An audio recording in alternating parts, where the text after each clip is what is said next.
high school football. The hits, the scores, complete coverage of the high school games that matter. This is Friday Night Blitz from Wfxr Sports. Yes, good evening, good peeps. I'm Jermaine Ferrell, hoping your day and night is wonderful and blessed like butter. Let's get on the road, baby, with Friday Night Blitz. Let's get the party started with our high school basketball game of the week. And now, the Friday Night Blitz Game of the Week, sponsored by Don Hudson Insurance. Well, after today, the regular season will be in the books for high school hoops, and we will be in the regional playoffs starting next week. So we have a battle of Southwest Roanoke County bragging rights as the Cave Spring Knights hosting the Hidden Valley Titans. So let's go out to Cave Spring High School. First quarter action, the Knights up 3-0. Jacob Nichols on the fast break. He's going to hit this jumper. Titans down 1. The Knights up 3, and Dylan Saunders, he's going to cut to the hoop, get the basket. Cave Spring by 5.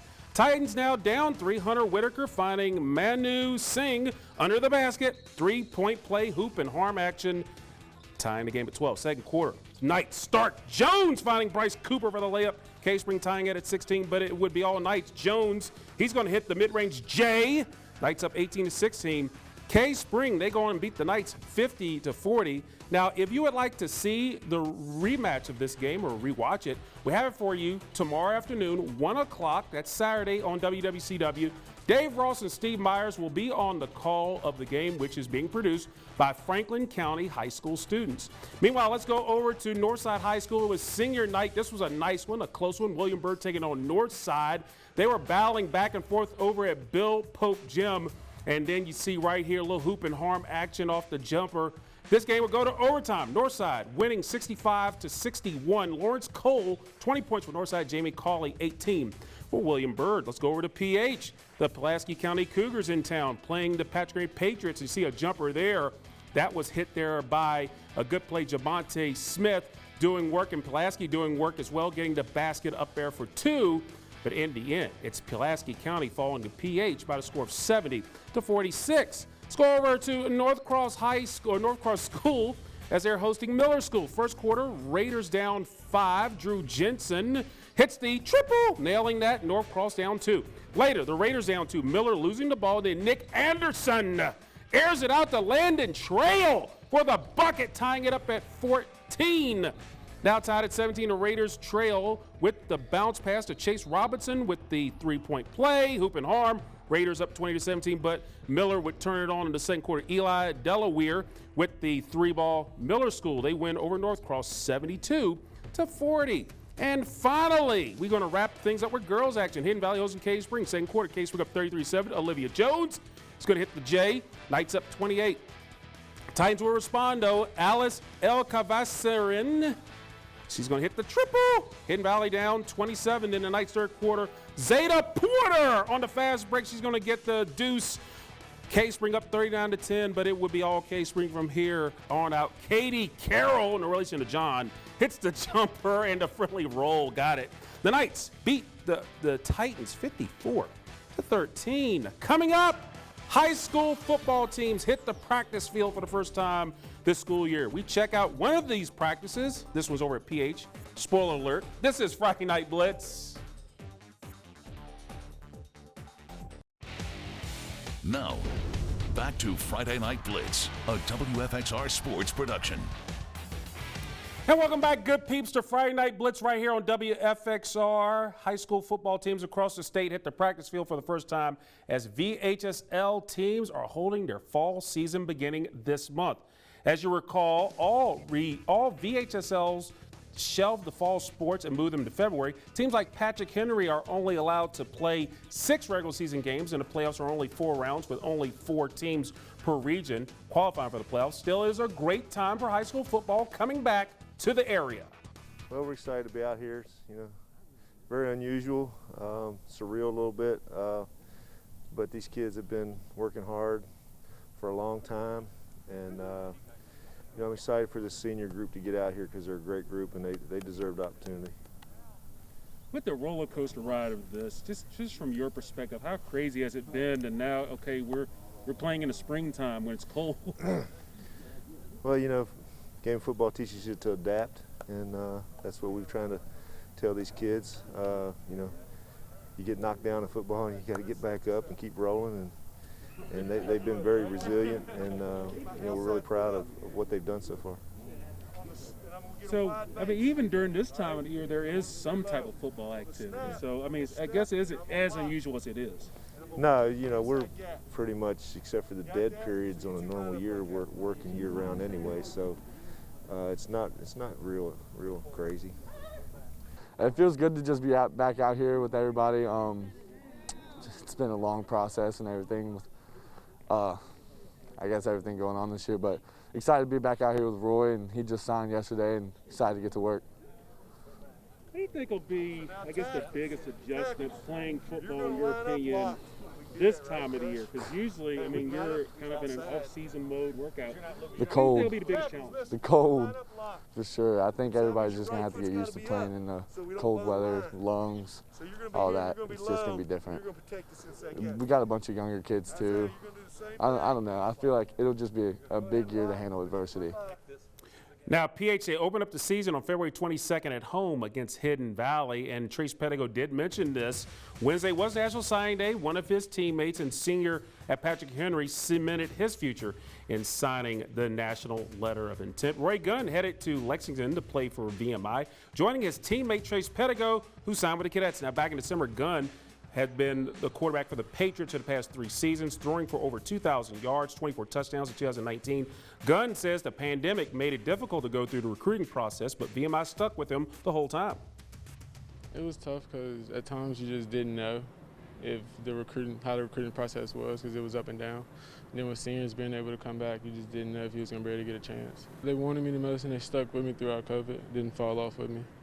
It means a lot to me. It's something I dreamed about for a long time. Something I talked to my family about for a while. So I'm glad to be able for it to finally be here. Now, Gunn is one of 9 seniors added to VMI's 2021 recruiting class. 2 other local players signed to go to VMI. William Fleming offensive lineman Tyreek Poindexter and Rockbridge County offensive lineman David Alio. Meanwhile, over at Glenver, it was a big day there as well. Highlander football stars Jeb Sechrist and Jacob Crowder putting pen to paper. Sechrist signed with Charleston Southern University to play for the Buccaneers, while Crowder signed with Catawba College. Both will play football on the next level, and they are just happy they got to share this special moment with their families by their sides. It just means a lot, all the work you've put in all these years to get to where you are, your family sticking by your side, all your coaches getting you to where you want to be. I just chose Catawba because it's not too far from home. It's a great family atmosphere. I really love the coaches. They all really treat you like family, and they really care about your goals and where you want to be. It's very exciting because it's been a long process, especially with COVID and everything. So, I mean, I'm very excited to just get going, get the season rolling. I mean, it's going to be a lot of fun. I've already met a lot of teammates, and they're a lot of fun, too. Their coach, actually, I mean, he's a heck of a football player. He's an all-time leading rusher at Notre Dame. And just a location, too. I just love South Carolina. All right, move over, boys, on the gridiron. Nike and the NFL, they're teaming up to help grow girls' flag football programs within high school athletic departments across the United States. Now, the initiative announced Tuesday committing $5 million in product over the course of several years by providing one-time donations of $100,000 in product to state athletic associations that promote girls flag football. Only 6 states, that's Alaska, Arizona, Florida, Georgia, Nevada, and New York, currently sanction high school flag football for girls. In a statement, Nike said, quote, financial support may help remove operational barriers so more states can introduce girls flag football programs. The in-kind donation will include flag football uniforms as well as socks and sports bras, the company said.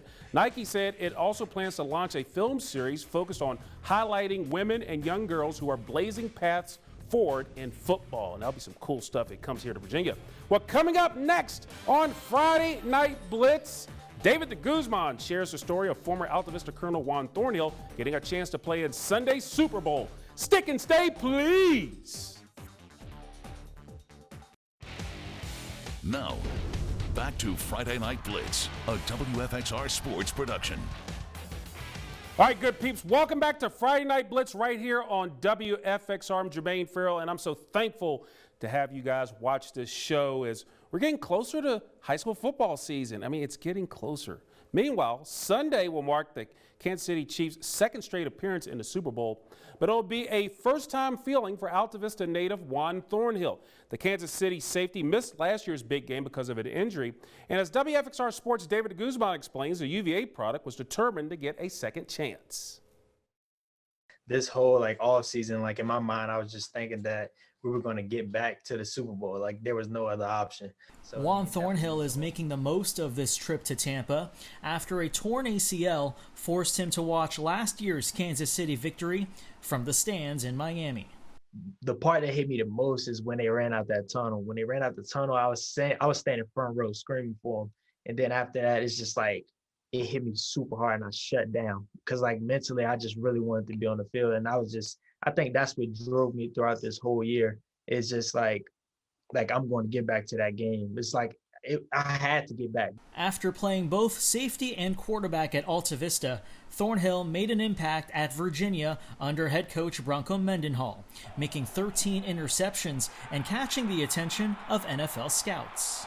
Virginia was a heck of a school to go to, and then I just pushed every single day, and just coming from a smaller town, it's just it's not a lot of guys that make it out that area. So I got an opportunity. I only had 3 offers coming out of high school, and Virginia was one of them, and Virginia was honestly my biggest offer. So I took that and just went there and built, pretty much just saying I'm just going to rely on the opportunity that I have just because of the fact that I have an opportunity, because a lot of guys don't get it.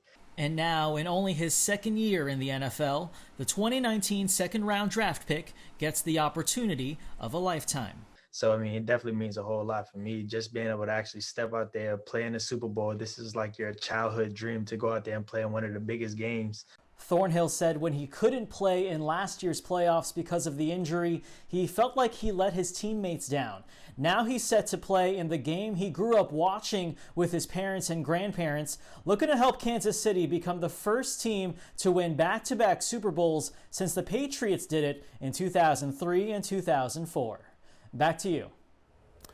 Thank you so much, David. Great work as always. Meanwhile, Thornhill was coached at Alta Vista by Mike Sharness. Now, the Colonels won a pair of state titles with Sharness as well as with Thornhill when they were together. Now, I caught up with Sharness earlier this week to get his feelings on seeing one of his players getting a chance to play in the Super Bowl. But for Juan to come back from the ACL, and he's getting a lot of playing time, and he's super excited. For the big fact it's his first one actually playing. First time, what was your first memory and first time you ever met and talked with Juan? I don't, the memory is not necessarily the first time I met him and talked with him. It was just seeing him on the field. He was an 8th grader, and he had he was part of a two back-to-back football and 3 in a row basketball state championships. So there was a lot of talent there. And so I just remember watching a game. He was in 8th grade, and he kind of had a little meekness and a little mildness look to him. He really did. He had a nice little smile. He didn't look like the toughest kid. And he made a play defensively, making a tackle up on the line of scrimmage from the safety position. And I remember to myself going, oh, okay, all right. He just, obviously he just went on from there. Was there one particular thing that stood out for you when just him being a student athlete at Alta Vista? The thing that stood out, because there's a lot of kids, over the years that I coached, a lot of kids that have the talent, and Juan definitely had the talent. Now, not a lot of kids have the talent that he had, but there's still a lot of kids that have enough talent to go on, at the next level, whether it's Division I, Division II, whatever it might be. But he had the school part of it down. I don't think he had to work. He had to work at the schoolwork. He definitely, he would ask me, I taught weightlifting at the school, and hey, coach, can I do this and do that? He did that frequently, and catching up on work and so he really worked pretty hard at the academics. And with that being said, he graduated from the University of Virginia. So that's the thing that stands out to me. First, it's pretty cool. So good luck to Juan as he'll be playing in his first Super Bowl. Meanwhile, the Wfxr sports team, we are giving our picks on the big game. Now, yours truly, Got Kansas City winning this one 27-24, similar to that regular season score that they had with KC winning. Meanwhile, David de Guzman linking up with the Tampa Bay Buccaneers. He's got them winning the game 37-34. Ryan Moy having Kansas City over Tampa Bay 21-14. So we will see this Sunday which one of us is right. Well, we have several shows to get you ready for the big game this weekend. Coming up, we have the Legends of the Big Game. That'll air tomorrow at 4 on WWCW and 7 on Wfxr. Then to get you ready food-wise for the big game, it is the Big Game Tailgate. That's tomorrow at 4:30 on the WWCW, and Sunday morning at 10:30. That'll be on Wfxr. Fans of canines, listen up. We have the Puppy Bowl. Dogs battling for gridiron supremacy. That'll be tomorrow at 5 on WWCW and 7:30 tomorrow on Wfxr. Finally, we have Journey to the Big Game. You can catch this show tomorrow, 5:30 on WWCW, Sunday morning at 11 on Wfxr. We'll have all this information on WFXRTV.com. Coming up next on Friday Night Blitz, we have our latest Player of the Week. Friday Night Blitz returns in a few moments. Stick and stay, please. It's time for the Friday Night Blitz Player of the Week, sponsored by Tater Benson of MKB Realtors. Our Player of the Week in Patrick Henry junior guard Shelby Fiddler is one of the big-time sharpshooters in our area. Now, earlier this week against Salem, she scored 26 points, hitting 7 three-pointers. Her game has grown on the court to go along with the success of the Patrick Henry girls hoop squad. Where did your love from basketball come from? How did all that get started?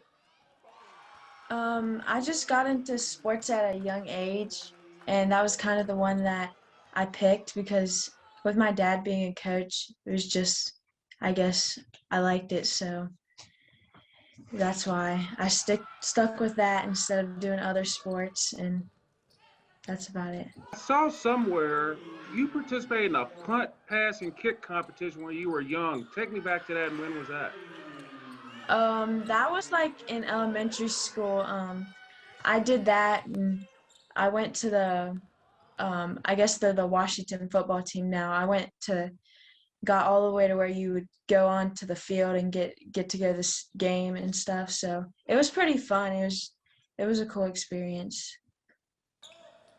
Now, obviously, you kind of know the history of the Patrick Henry girls basketball program before you got there. I mean, before you got there, they couldn't win anything. And then, obviously, since you've been there and with Coach Hedrick being there, you guys have had so much success, and it's carried over even to this year.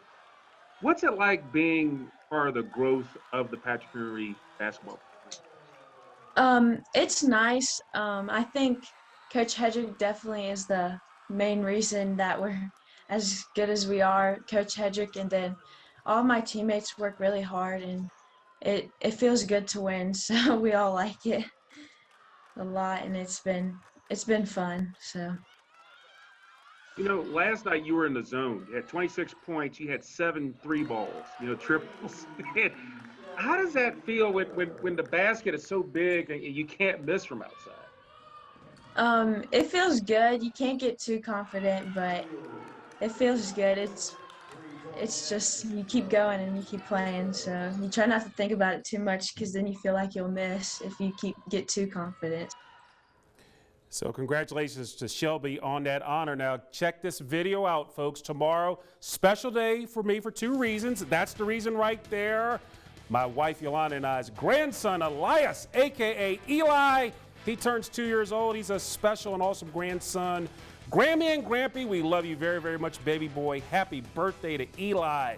Also tomorrow, my ma is having a birthday. Catherine Ferrell, a blessing to all of her children, grandchildren, great-grands. She's a blessing to so many. So happy birthday to the entire family, to you, Ma. We love you very, very much. Don't forget, you can catch this show on WFXRTV.com. Have a great and wonderful weekend. Enjoy the big game.